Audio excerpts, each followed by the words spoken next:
over 1.5 billion people, nearly 20. Manipur ki data is the April 23 ki was about 3,900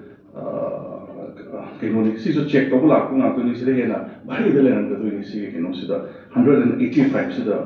profound deafness hai matlab wa fully deaf were not able to hear ma keno da aduna si keno si how we are to 3,900 so combined rehabilitate the we get the patient should be following all the cases.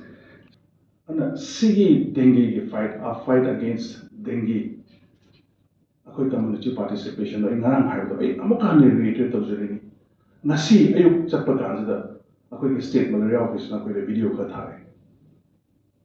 refrigerator gi maning da leramba gamla da dengue ko popham leramba lai khoirambam da officials na chalaga permission loraga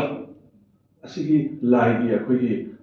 keno da mi chang ko khitok na ba dai mana amtang sopa yagadra haiba permission lojaraga hantogi yengba kandadi pura masa ko bari de leram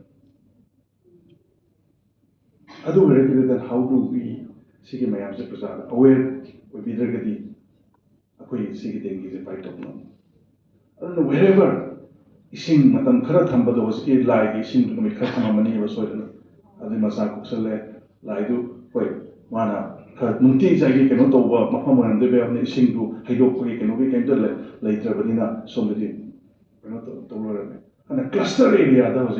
case khara henkalize we seek the support of every individual local clubs duga akoi whoever especially media person naina awareness spread to nuna be the makta akoi public akoi kodin mak aware women si duga dengue se koi thingamina si haidana I reiterate tawjari